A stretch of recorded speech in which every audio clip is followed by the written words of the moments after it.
Hi guys, welcome back to one more mini vlog. అందరూ ఎలా ఉన్నారు? నేనైతే చాలా చాలా బాగున్నాను. ఈ మినీ వ్లాగ్ వచ్చేసి ఆఫ్టర్ లాగౌట్ ఏం చేస్తాను అని చూపించేస్తాను. ఇది ఒక ఫ్రైడే. నేనైతే లాగౌట్ అయిపోయిన తర్వాత జస్ట్ అలా ఒక వాక్ అయితే వెళ్ళాను. ఎందుకంటే 1 వీక్ అంతా అలా స్ట్రెస్ అయి ఉంటాం కదా. సో జస్ట్ అలా ఫ్రైడే నైట్ ఒక వాక్ వెళ్తే చాలా పీస్ఫుల్ గా అనిపిస్తుంది. అండ్ రిటర్న్ వస్తూ వస్తూ నేనైతే అక్కడ పందస్తానులు అమ్మడం చూసి వెంటనే కొనుక్కొని రూమ్ కి అయితే తెచ్చేసుకున్నాను. నాకైతే చాలా ఇష్టమైన ఫ్రూట్ ఇది.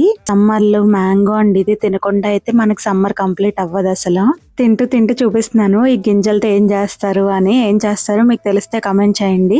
బాయ్ చెప్పేస్తున్నాను, బట్ వీడియో అయితే అయిపోలేదు. తర్వాత నేనైతే ఫ్రెష్ అయ్యి ఇలా రెడీ అయిపోయాను. రెడీ అయ్యి నేనైతే తినడానికి నా ఫ్రెండ్ తో కలిసి బయటకు వెళ్ళాను. ఆ రోజు నాకు పరోటా తినాలనిపించింది. చాలా డేస్ అయింది నేను పరోటా తిని. సో అలా వెళ్ళి బయటకు వెళ్ళి పరోటా తినేసి అయితే రిటర్న్ అయిపోయాం. అంతే, video bye bye. And video నచ్చితే సబ్స్క్రైబ్ కూడా చేసుకోండి, లైక్ చేసి షేర్ చేయండి. Thanks for watching. Bye guys.